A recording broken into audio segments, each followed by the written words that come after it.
We're kicking off with the latest Smackdown, where Tiffany Stratton and Charlotte Flair had an interview segment to discuss their upcoming match at WrestleMania 41. Unfortunately for the WWE Women's Champion, Flair dominated the promo and repeatedly put down Stratton, leading to some fans claiming that Charlotte buried her younger opponent.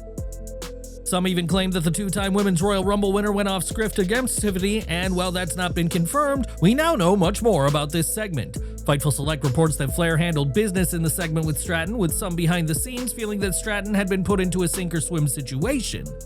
The attitude within WWE is that while the women's champion had not sunk, Charlotte had simply been the better swimmer on this occasion. It's not believed that Flair went off script, though it is reported that she knew what Tiffany was going to say and had an answer for everything the champ had lined up. Several people said that Charlotte looked better in the segment, and it remains to be seen who will be the one standing tall inside Allegiant Stadium next month.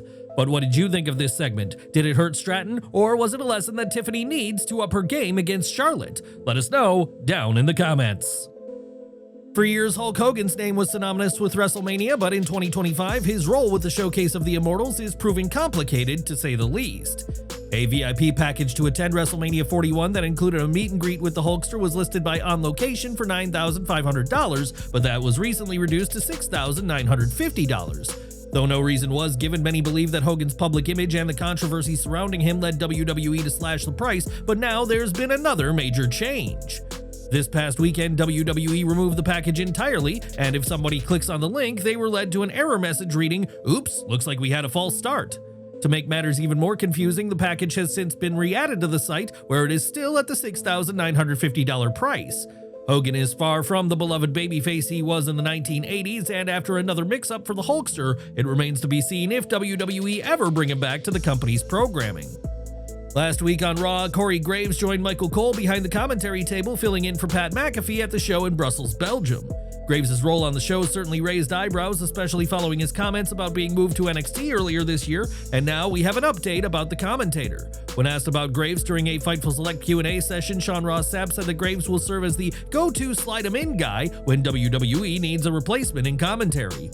Sapp added that WWE is so open to using Graves on the main roster despite the move to NXT that a lot of people in WWE think this will lead to him being back on Raw or SmackDown. Graves may be in NXT for now, but many believe this is only temporary, and despite his comments earlier this year, Graves remains well-liked by WWE's top brass. Graves is still viewed as a valuable voice in the company, and it may just be a matter of time before Corey Graves takes the place he believes he deserves back on the main roster. Would you like to see Graves brought back full-time to the main roster, or are the current teams on Raw and SmackDown better in your opinion? Let us know your thoughts in the comments. Earlier this month, it was reported that WWE was planning its second Evolution PLE and that the all-women's show would be on July 5th at the Mohegan Sun in Connecticut. Ever since WWE Evolution in 2018, fans and wrestlers alike have called for a sequel show, but despite a deep and talented women's roster, things are looking shaky for the show. When Sean Ross Sapp was asked about the show, he said that he'd seen reports about Evolution 2, but had yet to hear anything from WWE themselves about the matter. Now that doesn't mean the idea won't go ahead, but with July creeping up fast and WWE being silent about the show, it's hard not to make conclusions about this lack of any official news. This isn't the first time a second event has been discussed, as in 2024, Ronda Rousey told Ring the Bell that WWE was ready to have Evolution 2 in 2019. WWE allegedly told Rousey that she'd get her long-awaited singles match with Becky Lynch at the show if she stayed on TV past WrestleMania 35, but that ultimately did not happen. In the interview, Rousey added that she hoped WWE would bring back the show, and would you like to see a second WWE Evolution event? Let us know down below. If an Evolution 2 event went ahead, one name fans would love to see compete is AJ Lee, as this Sunday will mark a decade since her final wrestling match. Since then, fans have shared their hope that the popular former Divas champion will wrestle again, and Bayley is ready to throw down with Mrs. CM Punk. On Twitter, Bayley shared that she was stranded in a gym in Glasgow, Scotland, and engaged in a brief Q&A, with one fan named Ted asking the role model about when she and AJ will face off. Bayley was shocked that such a question would be asked, but did say that she probably would win, throwing down the gambit to AJ Lee to prove her wrong.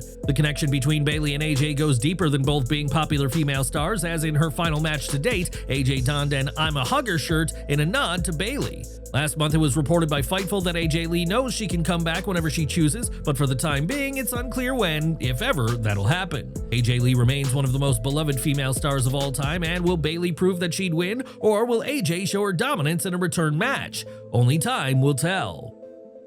In October of last year, Chris Bay suffered a serious neck injury during a taping of TNA Impact, an injury that had left Bay paralyzed at the time. While Bay has since regained some mobility and is able to take some steps, questions remain about his in-ring future and whether he will ever be able to wrestle again. Last night, the wrestling world came together to host a benefit for the former tag team champion, featuring talent from some of wrestling's biggest companies. Rey Mysterio was unfortunately unable to make the show, but in a video message, he said that he and his family were praying for Chris and added that the wrestling world truly loves you. In the main event of the show, Karrion Kross, accompanied by Scarlett, defeated Hammerstone, and it wasn't just WWE who were involved in the event. Appearing at the end, AEW's Swerve Strickland said he's looking forward to seeing Bay wrestle again and told him, "I'll be here for you on his journey to recovery." AEW is also represented by Ricochet and Johnny TV, while other notable names involved on the show include RVD, The Rascals, Lio Rush, and Bay's tag team partner, Ace Austin. The most emotional moment of the night was when Bay himself made an appearance, and proving his determination, he was able to walk to the ring to speak to the fans. Alongside his partner Brittany Brooks, Bay embraced Kross and Hammerstone before inviting his friends and loved ones into the ring, and he was immensely grateful for all the support.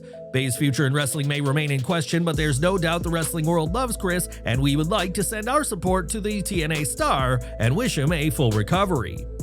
At NXT Roadblock, Giulia lost the women's title to Stephanie Vaquer, a loss that came after reports that she was dealing with some injuries. Many believe WWE rushed into a title-for-title program between the two so Giulia could drop the title and take some time off to recover, but now she's resurfaced in NXT. During the NXT live event in Bartow, Florida, Giulia made a surprise appearance and confronted Cora Jade, and the Beautiful Madness got physical as she took Jade down. Not only that, but Giulia also signaled that she's ready to compete for the NXT Women's Championship again, as the injuries she was dealing with seemed to be a thing of the past. In addition to her injuries, it was reported that Giulia was dealing with visa issues ahead of Roadblock, but her role at the Bartow show suggests this matter has also been dealt with. With reports of a potential role at WrestleMania, Giulia's return comes at an interesting time, and fans may be seeing her back on TV in the very near future. Over to AEW now, as the recent world title match between Jon Moxley and Cope was certainly violent, with the most shocking spot coming when Moxley was suplexed onto spikes. The image of Moxley in agony with the spikes sticking out of his back quickly went viral, but what did Warner Bros. Discovery make of the match? Despite speculation that the match may have gone too far, Fightful's Sean Ross Sapp reports that he hadn't heard of WBD having any issues with the match so far. Sapp added that AEW has production meetings each Monday to go over their shows and discuss anything that might be possibly too controversial for their broadcast partners. WBD may have had no issue with this. Behind the scenes, there was a disbelief that after a decade or so of teasing such a spot in wrestling, the spot in question finally made it to air. Despite the spikes in his back, Moxley retained his title, but what fans saw during this title match is certainly going to be remembered for a long time to come. The spot has sparked a debate among fans, with some loving the moment in question, while some believe the spot simply went too far. AEW has been criticized in the past for having moments that some deem too violent for pro wrestling, but Saraya is defending the spike spot from Dynamite. Speaking to Before the Bell, Saraya was asked about the spot and said that while some believe it went too far, it was ultimately Moxley's choice to take the move. She said, "I was like, is he okay?" Renee was like, "He's just fine, he's good. It was rough, but that was his thing before he went on to TV. He did crazy stuff like that, so to us it's normal, but people just want a reason and complain." I'm like, he was the one who wanted to do it, so why are you complaining? Saraya's argument is that Moxley is willing to experience this pain in order to create a memorable moment for the fans, and in that regard, the world champion certainly succeeded. But what do you think? Was this spot just too violent for the modern-day wrestling landscape, or is all fair in wanting to create a moment for the fans? Let us know your thoughts below. Saraya's comments come months after her most recent match for AEW, with fans wondering what's happening with the former women's world champion. For context, Saraya's most recent match was in October of last year, and on the podcast she said that she still has a lot left in the tank. Addressing her absence, Saraya simply said that, "I just don't think there's room for me right now," and added that everyone at AEW is doing amazing and killing it. With AEW's on-screen product doing well, Saraya questioned why the company would want to squeeze her in, and she noted that, "I'd rather sit at home than be in catering." With a packed roster, Saraya seems content to wait in the wings for now, though her comment about having plenty left in the tank makes clear she plans to wrestle again. Do you think AEW should use Saraya more? How would you reintroduce her to programming if so? Leave your ideas down in our comments section. More from AEW now as Mercedes Moné retained her TBS championship at Revolution, but her victory over Momo Watanabe did not leave the CEO unscathed. In her Money Mag newsletter, Mercedes shared that she suffered a throat injury during the match after taking a nasty kick to her jaw and throat. She explained, "Nothing prepared me for that kick that landed right on my jaw and throat," she wrote. "I instantly grabbed my face, praying nothing was broken. Panic set in for a moment. I could barely speak or swallow, but I knew we were nearing the finish line." Despite the pain, Moné powered through to finish the match, but said that her voice was so raspy the next day that I could probably audition for a horror movie. Moné has since wrestled for House of Glory and on last week's Dynamite, as the CEO is proving to be a fighting champion despite the throat injury she suffered at AEW Revolution 2025. We've got some sad news to report now as legendary wrestling announcer Bill Mercer has passed away at the age of 99 years old. Bill started his broadcasting career in the 1950s and is known for his role as an announcer in Oklahoma and would be part of World Class Championship Wrestling from 1982 to 1987. Mercer was the announcer for some of the iconic matches at the time, including matches featuring the Von Erichs and some of the biggest names in wrestling at the time. Outside of wrestling, Bill commentated for the Texas Rangers and Chicago White Sox and also played a historic role when covering the 1963 assassination of President John F. Kennedy.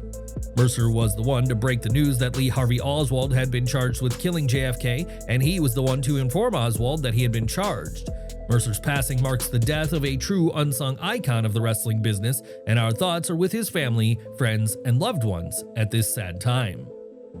When it comes to Legends of the Ring, few are more respected than The Undertaker, with fans and wrestlers alike heralding him as one of the greatest of all time. One name fans don't see paying homage to the Phenom, though, is AEW's RJ City, who in the past has referred to The Undertaker and his 6 Feet Under podcast as weird. On an edition of the Allison Rosen is Your New Best Friend podcast, RJ explained his stance on the dead man, saying he makes fun of the Phenom because he believes in punching up. Proving his own point, RJ said it is weird that nobody else feels they can poke fun at the WWE legend, and any attempt by him to do so results in people being upset and angry on Twitter. Since retiring from wrestling, The Undertaker hasn't shied away from making his views clear, and now RJ City, who works both on screen and backstage with AEW, is doing the same. Should RJ City be showing more respect to The Undertaker, or have you seen some aspects of the dead man's career in and out of the ring that are weird? Let us know in the comments. On last week's Smackdown from Barcelona, Spain, Solo Sikoa stumbled over his words during a segment, resulting in Solo dropping an F-bomb. After cursing, Solo began the line again, telling Jimmy Uso, "Why don't you do us a favor and step aside?" But Big Jim couldn't help but laugh at his brother's mistake. Now WWE has changed the entire line, which now sees Solo say, "Why don't you step aside since you're known to be the failure," with zero trace of the earlier botch or the original line. WWE had hours before the show broadcast in the US to tweak things, and now this botch is a thing of the past, at least as long as you only watch WWE's version of events. This April, GCW and Josh Barnett will host the BloodSport 13 event in Las Vegas as part of WrestleMania week, and now another WWE name has been confirmed for the card. Karmen Petrovic will make her return to BloodSport at the event after debuting last year and earning a knockout victory over Sumi Sakai. Petrovic joins Pete Dunne, Natalya, and Karrion Kross as WWE names confirmed for BloodSport 13, giving fans a taste of the superstars outside of their usual setting. Right now, WWE is touring Europe, and last night's stop in Nottingham, England proved to be a show filled with action but also emotions. In one of the emotional moments of the night, Cody Rhodes spotted a fan with a sign saying, "I trade my pacifier to meet Cody," and invited the young fan into the ring. Another fan, this one holding a CM Punk sign, was invited into the ring by the best in the world, and Cody and Punk would sign a turnbuckle together. Cody and Punk will be all business on tonight's Raw, which will also feature John Cena, but in Nottingham, they were happy to make memories that'll last a lifetime for these two fans. And we're ending today with AEW Dynamite, as the show has been on the air for over 5 years now and soon will reach a major milestone. During the latest AEW Collision, it was shared that the April 16th edition of Dynamite will be a special spring breakthrough show and will happen at the MGM Music Hall at Fenway in Boston. This show will be the 289th edition of AEW Dynamite, which may seem like an odd number to celebrate, but it actually holds historical significance.